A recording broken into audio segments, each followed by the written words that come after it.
నీ దగ్గర బలం లేకపోతే నీ మిత్రులు కూడా నిన్ను ఆట ఆడుకుంటారు అనడానికి సాక్ష్యం. ఒకప్పుడు కాంగ్రెస్ ఇచ్చే దాని మీద ఆధారపడ్డ ప్రాంతీయ పార్టీల స్థాయి నుండి ప్రాంతీయ పార్టీలు ఇచ్చే బిచ్చం మీద ఆధారపడే స్థాయికి ఇప్పటికే కాంగ్రెస్ వచ్చేసింది.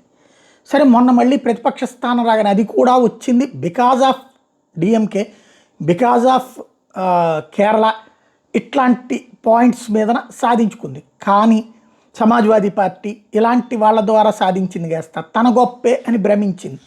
ఇప్పుడు ఎదురు దెబ్బలు తగులుతున్నాయి.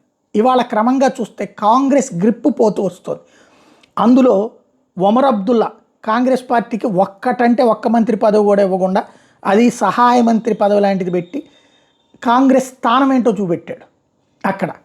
అదే సందర్భంలో అఖిలేష్ యాదవ్ ఒక్కటంటే ఒక్క సీటు కూడా బైపోల్స్లో ఇవ్వకుండా 9 అక్కడ కాంగ్రెస్కి గ్రిప్పు ఇవ్వనని తేల్చి చెప్పాడు. అట్లాగే హేమంత్ సోరెన్ ఇప్పుడు వచ్చేటప్పటికి డిప్యూటీ సీఎం పోస్ట్ అడుగుతున్నారు హేమంత్ సోరెన్ని. అయితే